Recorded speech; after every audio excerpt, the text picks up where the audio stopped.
My fellow Americans, last night we saw the President of the United States lie to the American people and repeatedly lie about the state of this pandemic.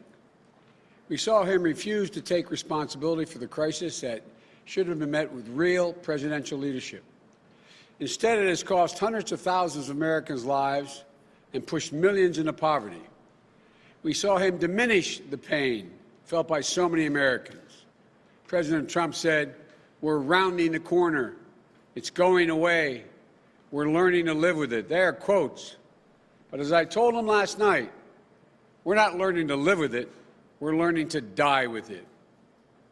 This is a dark winter ahead.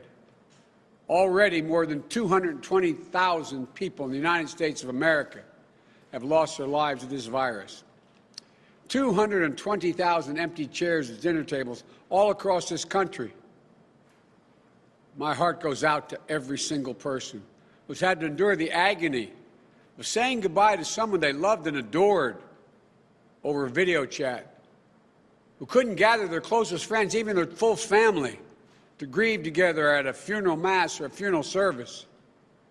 And worse yet, a new study from Columbia University suggests that anywhere between 130,000 and 210,000 of those deaths were avoidable. A leading medical journal in America, quite frankly in the world, wrote an unprecedented editorial. To the best of my knowledge, they've never written anything like this. They criticized President Trump's, quote, dangerously incompetent, end of quote, response, and stated that he, quote, took a crisis and turned it into a tragedy. COVID-19 dwarfs anything we've faced in recent history, and it isn't showing any signs of slowing down. The virus is surging in almost every state. We passed 4.8 million cases. And when Trump was asked this week what he'd do differently to get the pandemic response right from the start, his answer was, and I quote, "Not much. Not much." As many as 210,000 avoidable deaths. But there's not much he would do differently. The United States is 4% of the entire world's population. Yet we make up 20% of all the deaths worldwide. If this is a success, what's a failure look like? We're more than 8 months into this crisis, and the president still doesn't have a plan. He's given up. He's quit on you. He's quit on your family. He's quit on America. He just wants us to grow numb and resigned to the horrors of this death toll and the pain it's causing so many Americans. But he can't erase his own words or deeds. In February, he knew just how dangerous this virus was. He told Bob Woodward in a taped interview this disease was deadly, far worse than the flu. But instead of telling us how bad it was going to be, according to the New York Times, his administration only gave Wall Street investors a heads up. And they made a bundle, doing something called selling short or betting against the market. So Wall Street knew what was coming, while the rest of us took the full brunt of it. In June, when we began to see the resurgence of COVID-19, I called out President Trump for wavering and waving the white flag of surrender to the virus. But then, it was as if he decided to go on offense for the virus, holding rallies with no masks, no social distancing, where people contracted the virus, inviting the virus into the White House, hosting what Dr. Fauci called super spreader event, endangering more people's lives by telling the public, don't worry about the disease, don't let it dominate you. How many people from Kristen in Arizona will end up suffering because their loved one listened to the president. Kristen said her dad voted for Trump, listened to him, believed him that the virus wasn't a big deal. Then her dad became infected and died. Kristen said her dad's only pre-existing condition, this is her quote, the only pre-existing condition was trusting Donald Trump, end of quote. Even after contracting the virus himself, Donald Trump still refuses to promote universal mask wearing, which could have saved nearly 100,000 lives and could still save over 100,000 lives in the next few months. The longer Donald Trump is president, the more reckless he gets. We don't have to be held prisoner by this administration's failures. We can choose a different path. We can do what Americans have always done. Come together and meet the challenge with grit, compassion, and determination. And today I'm going to tell you exactly what I plan to do if I have the honor of being elected your next president. I'll immediately put in place a national strategy that will position our country to finally get ahead of this virus and get back our lives. I'll reach out to every governor in every state, red and blue, as well as mayors and local officials during transition to find out what support they need and how much of it they need. I'll ask the new Congress to put a bill on my desk by the end of January with all the resources necessary to see how both our public health and our economic response can be seen through the end. What is needed? Look, a pandemic doesn't play favorites, nor will I. As I said, no red states, no blue states, just the United States, united in our response, united in our purpose to stop the spread of COVID-19 and beat this virus. First, I'll go to every governor and urge them to mandate mask wearing in their states. And if they refuse, I'll go to the mayors and county executives and get local masking requirements in place nationwide. As president, I'll mandate mask wearing in all federal buildings and all interstate transportation, because masks save lives, period. Just look what happened in Arizona. The Republican governor initially tried to bar local governments from implementing mandates on their communities. What happened? In June, Arizona got hit with a surge of cases. Hospitals were flooded. The state health system was overwhelmed. So cities and counties appealed the governor's ruling. They imposed their own local mandates, covering most of the state. The result? Cases fell by 75%. Wearing a mask is not a political statement. It's a scientific imperative. It's a point of patriotic pride so we can pull our country out of this god-awful spiral we're in. And it's a testament to the values we were taught by our families and by our faiths. Love thy neighbor as thyself. Second, I'll put a national testing plan in place with a goal of testing as many people each day as we're currently testing each week, a 7-fold increase. There's a key difference in this campaign between Donald Trump and me.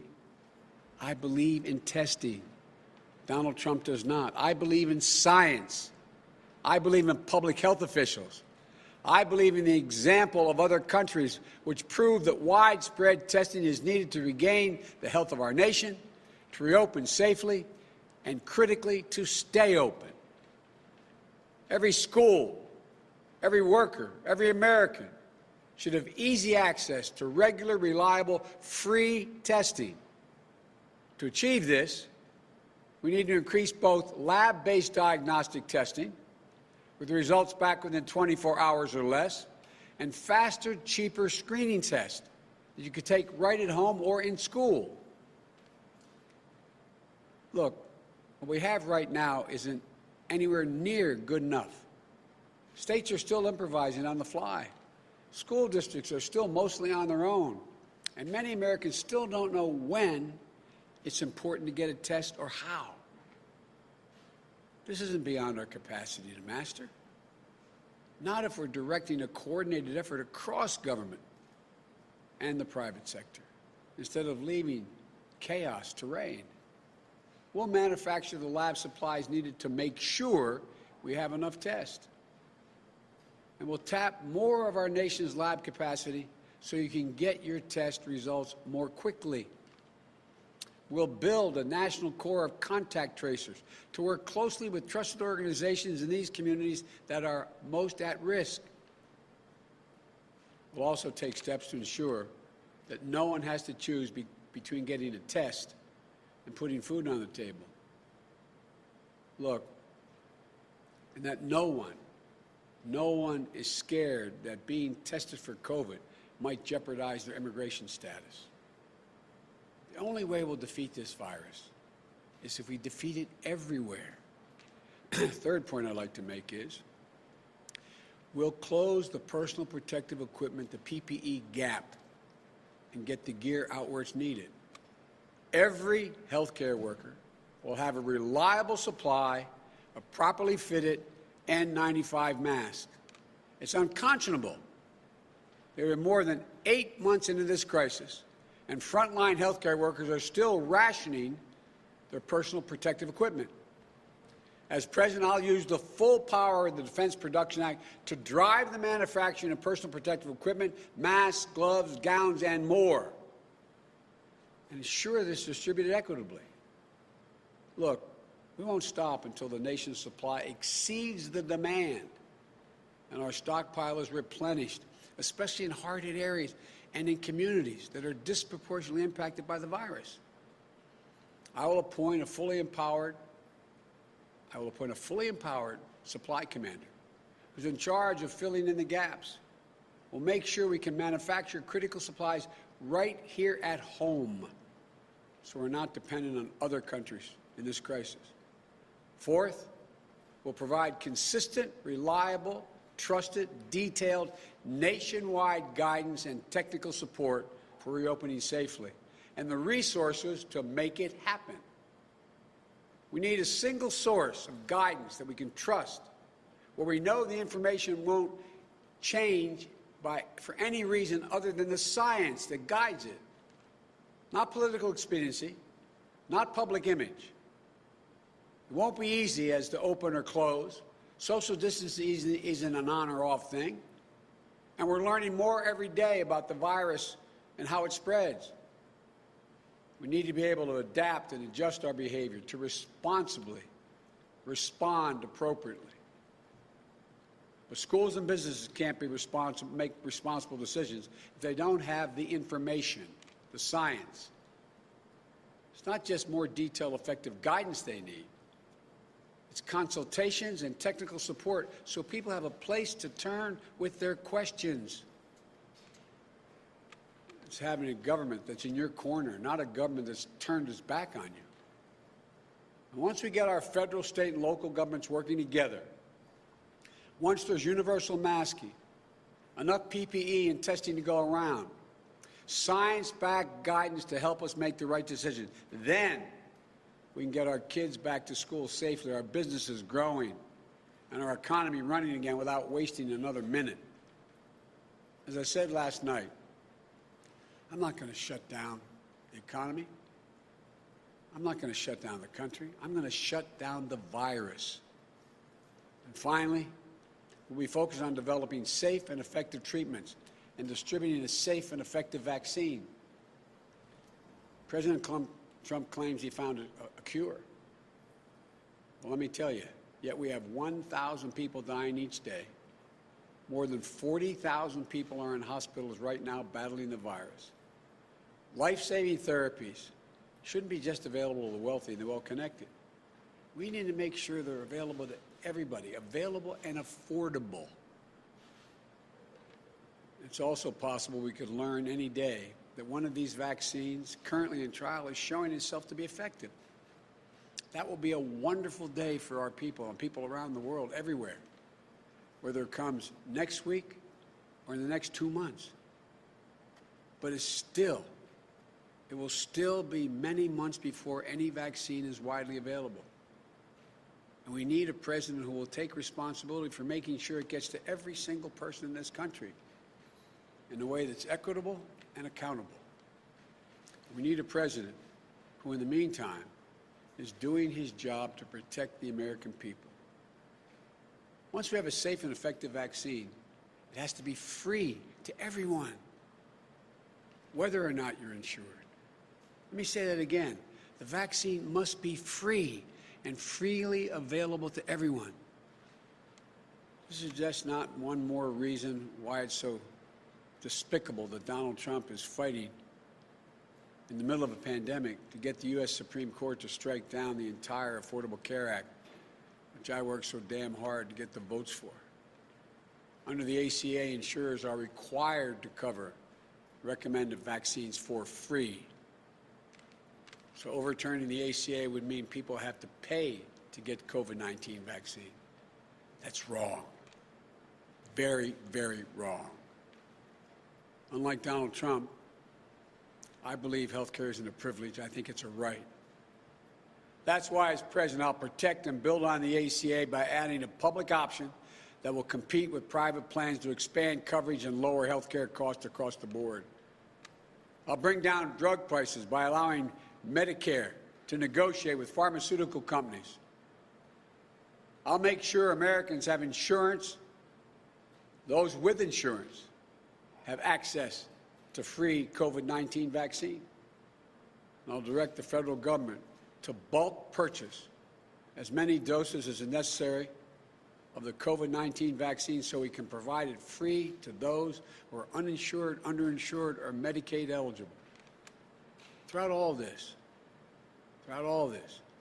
yes, Mr. President, I'll listen to the scientists and I'll empower them. I know how much President Trump has damaged faith in our institutions, in our leaders, in government itself.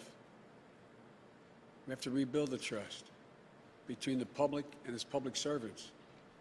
It's one of the most difficult tasks we'll face in the coming years.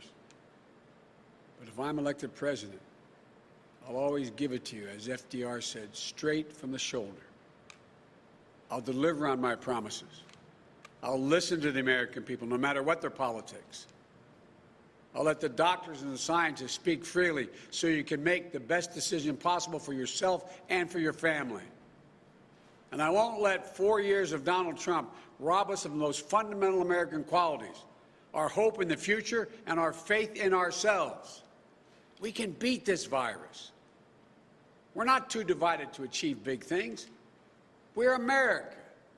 We can do this. We've never failed when we work together. Imagine a true nationally coordinated plan where we spare no expense so our schools have the resources they need to reopen with full health and safety protocols in place.